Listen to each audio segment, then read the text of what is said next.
پاکستانی نوجوانوں کو عالمی معیار کی IT تعلیم و تربیت دینا حکومت کی اولین ترجیح ہے۔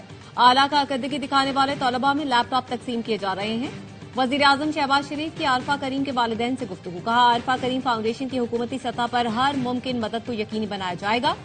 وزیراعظم کا دسمبر میں ریکارڈ تحصیلاتی زر بھیجنے پر سمندر پار پاکستانیوں سے اظہار تشکر۔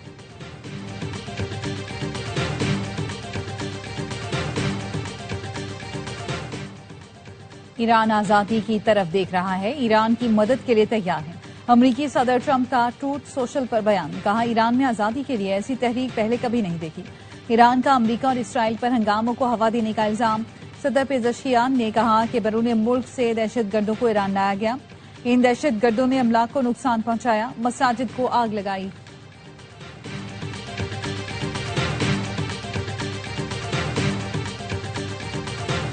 اور CTD کی پشاور اور ضلع خیبر میں کارروائیاں، 6 دہشت گرد مارے گئے، ہلاک دہشت گرد فورسز میں حملوں، بھتہ خوری اور دیگر جرائم میں ملوث تھے۔ مارے جانے والے دہشت گرد فتنہ خوارج کی سرگرم رکن تھے۔ دہشت گردوں کے مفروض ساتھیوں کی تلاش کے لیے آپریشن جاری۔ اسلام آباد میں شادی والے گھر میں گیس لیکیج سے دھماکہ، دلہا دلہن سمیت 8 افراد جان سے گئے، 11 زخمی۔ سیکٹر G7 خوشیوں بھرا گھر ماتم کدا بن گیا۔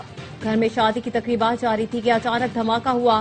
دلہے کے چچا نے بتایا گزشتہ روز بارات گجرات گئی، 1:30 بجے شب واپس آئے، صبح قیامت ٹوٹ پڑی۔ دلہا کی والدہ اور بھانجی بھی جان سے گئیں۔ تمام افراد کی آخری رسومات ادا کر دی گئیں۔ H8 قبرستان میں تدفین۔ صدر، وزیر اعظم اور وزیر داخلہ کا جانی نقصان پر افسوس کا اظہار۔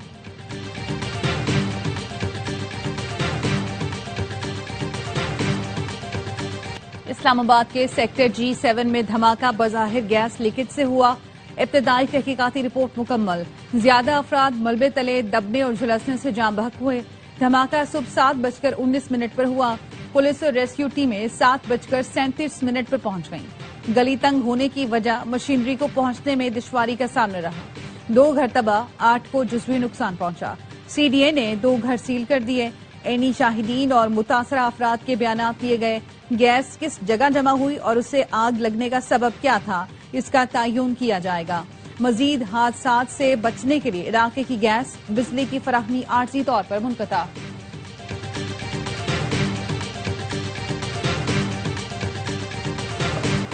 پشاور میں 9 مئی واقعات کی ویڈیوز کی تصدیق مکمل۔ پنجاب فورینسک لیبارٹری نے رپورٹ تیار کر دی، جس کے مطابق 9 مئی واقعات میں سہیل آفریدی، کامران بنگش، تیمور جھگڑا، عرفان سلیم کی موجودگی کی تصدیق ہوئی ہے۔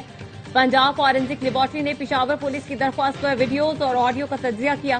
رپورٹ کے مطابق متعدد ویڈیوز میں کسی قسم کی ایڈیٹنگ کے شواہد نہیں ملے۔ چند ویڈیوز میں لوگو اور ٹیکسٹ کے اضافے کی نشاندہی کی گئی۔ وزیر اطلاعات پنجاب عظمیٰ بخاری کہتی ہیں پنجاب فورینسک لیبارٹری کی رپورٹ میں ثبوت سامنے آ گئے، رپورٹ کسی بھی عدالت میں قابل قبول ہوگی۔ 9 مئی کی منصوبہ بندی ان لوگوں نے خود کی، مراد سعید کے بیانات سامنے ہیں۔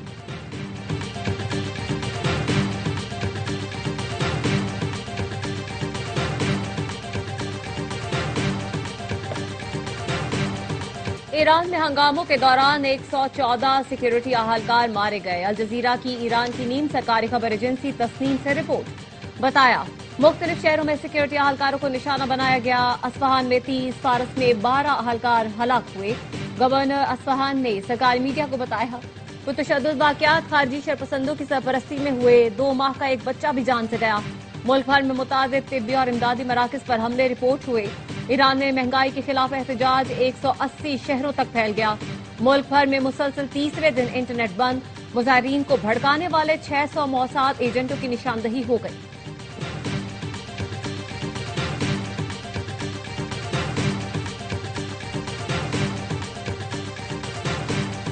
صومالی لینڈ صومالیہ کا اٹوٹ انگ ہے، کوئی یہ حقیقت نہیں بدل سکتا۔ اسرائیل نے صومالیہ کی بین الاقوامی تسلیم شدہ سرحدوں پر براہ راست حملہ کیا۔ پاکستان صومالیہ کی خود مختاری کا احترام اور حمایت کرتا ہے۔ نائب وزیر اعظم اسحاق ڈار کا جدہ میں OIC وزرائے خارجہ کونسل اجلاس سے خطاب، کہا اسرائیلی وزیر خارجہ کا صومالی لینڈ کا دورہ انتہائی تشویشناک ہے۔ نائب وزیر اعظم اسحاق ڈار کی جدہ میں OIC سیکرٹری جنرل سے ملاقات، کہا فلسطینیوں کی جبری بے دخلی سے متعلق ہر تجویز مسترد کرتے ہیں۔ چین کا صومالیہ کی مکمل حمایت کا اعلان، صومالی لینڈ اور تائیوان کے مددگار اتحاد کو سنگین خطرہ قرار دیا۔ وزیر خارجہ وانگ یی کا صومالی ہم منصب کو ٹیلی فون، کہا صومالیہ کی خود مختاری اور سرحدی سالمیت کا تحفظ اولین ترجیح ہے۔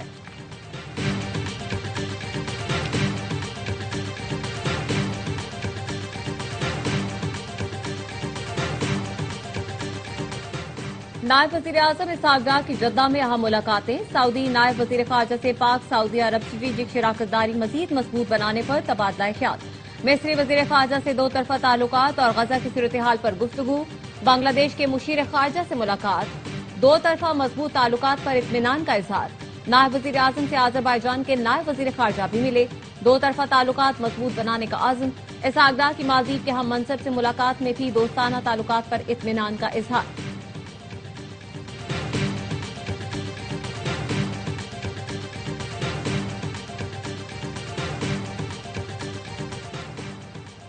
کراچی میں پی ٹی آئی کا جلسہ، باغ جناح میں سیکیورٹی کے سخت انتظامات۔ پی ٹی آئی کارکنان کے پتھراؤ سے دو پولیس اہلکار زخمی، مشتعل افراد نے ٹی وی چینلز کی گاڑیوں کو بھی نقصان پہنچایا۔ وزیر اعلیٰ خیبر پختونخوا سہیل آفریدی کہتے ہیں باغ جناح پہنچ رہے ہیں، آج جلسہ ہر صورت کریں گے۔ سندھ کے عوام نے عزت دی، سندھ حکومت نے ٹوپی اجرک کی لاج نہیں رکھی۔ Chairman P T I barrister Gohar کہتے ہیں وزیر اعلیٰ خیبر پختونخوا کے دورہ سندھ کا آج آخری دن ہے، سندھ حکومت بدمزگی پیدا نہ کرے۔ سلمان اکرم راجہ نے کہا کراچی میں جلسے کے لیے پہنچنے والوں پر ظلم ڈھایا گیا، کارکنان کو گرفتار کیا گیا، لوگ اپنے اوپر ہونے والے ظلم پر زیادہ عرصہ خاموش نہیں بیٹھیں گے۔ حلیم عادل شیخ نے کہا مزار قائد کے پبلک گیٹ پر جلسہ کرنے سے کوئی راستہ نہیں رکتا۔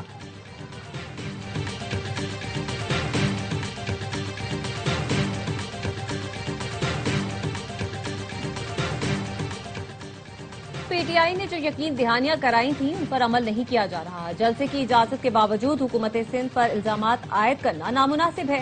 پی ٹی آئی کو گراؤنڈ میں جلسہ کرنے سے کسی نے نہیں روکا۔ سندھ کے سینئر وزیر شرجیل میمن کہتے ہیں پی ٹی آئی کارکنان قانون ہاتھ میں نہ لے، حکومت کی دی گئی گائیڈ لائنز پر عمل کریں۔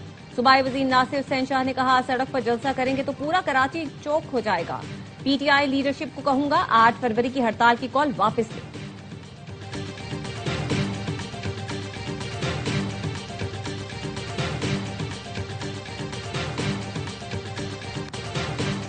کراچی کے مختلف علاقوں میں ٹریفک جیم سے شہری پریشان، نمائش چورنگی خداداد کالونی کے اطراف ٹریفک جیم، سولجر بازار گارڈن کے اطراف گاڑیوں کی قطاریں، شارع فیصل میٹروپول ٹریک پر ٹریفک کا ہجوم، نیشنل اسٹیڈیم سے لاقت آباد ٹریک پر ٹریفک کی روانی سست روی کا شکار رہی، سائٹ ایریا اور حبیب چورنگی کے اطراف بھی ٹریفک کا ازدحام، مسکن چورنگی گلشن اقبال سے سوراب گوٹ جانے والے ٹریک پر ٹریفک کا دباؤ رہا، federal be area north Karachi U P موڑ سے ناگن چورنگی جانے والے ٹریک پر گاڑیوں کی قطاریں لگ گئیں، سپر ہائی وے سوراب گوٹ آنے والے ٹریک پر ٹریفک جیم سے گھر جانے والوں کو پریشانی کا سامنا رہا۔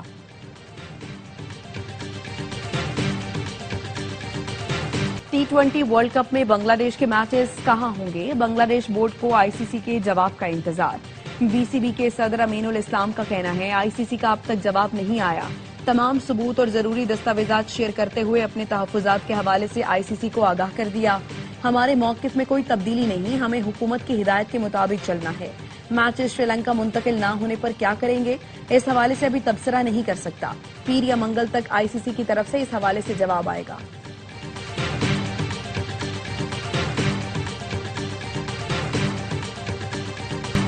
ایک ملک کی منمانی سے کرکٹ نہیں چل سکتی، بھارت کو قابو نہیں کیا جا سکتا تو آئی سی سی ختم کر دیں۔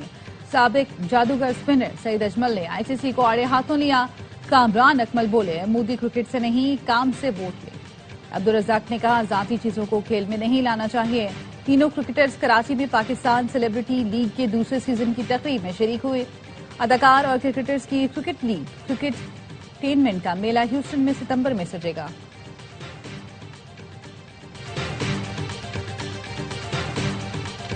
ایسل کی 2 نئی ٹیموں کی کامیاب نیلامی، پی سی بی کا ملتان سلطانز کو بھی فروخت کرنے کا فیصلہ۔ C E O P S L Salman Nasir کہتے ہیں پی سی بی نئے سیزن سے پہلے ملتان سلطانز کو فروخت کرنے پر کام کر رہا ہے۔ ذرائع کے مطابق ملتان سلطانز کے لیے جلد ٹینڈر جاری ہوگا، ڈرافٹ کے وینیو اور تاریخ کا باضابطہ اعلان جلد کیا جائے گا۔ پی ایس ایل کا 11واں سیزن 26 مارچ سے 3 مئی تک کھیلا جائے گا۔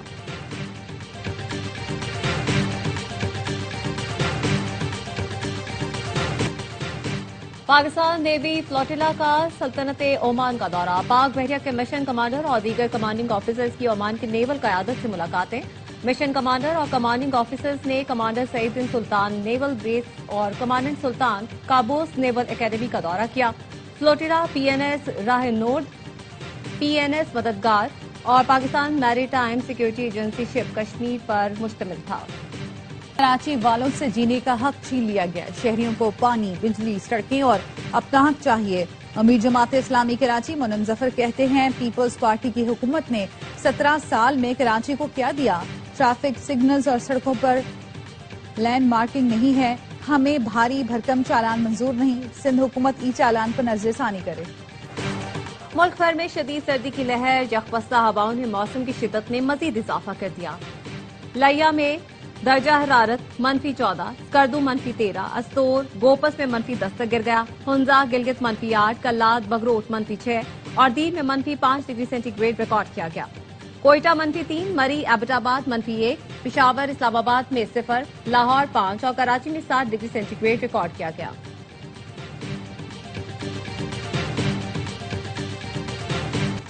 امریکی شہر منیاپولس میں امیگریشن اہلکار کی فائرنگ سے خاتون کی ہلاکت کے بعد مختلف شہروں میں احتجاج۔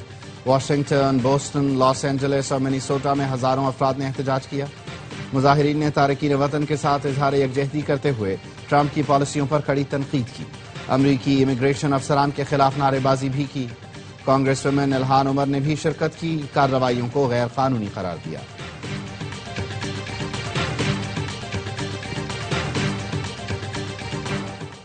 اسرائیل کی جانب سے مسلسل جنگ بندی معاہدے کی خلاف ورزی، گزشتہ رات اسرائیلی حملوں میں 3 فلسطینی شہید ہوئے۔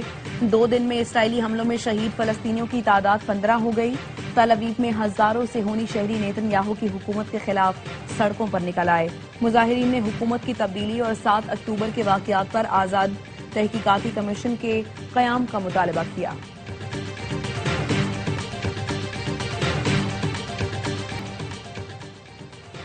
کراچی سی ویو پر خواتین کی وانٹ ٹو رن ریس ممتاز نعمت نے جیت لی۔ ممتاز نعمت نے 5 کلومیٹر کا فاصلہ 21 منٹ 36 سیکنڈ میں طے کیا۔ نتاشا حسن نے دوسری، ماہنور فاطمہ نے تیسری پوزیشن حاصل کی۔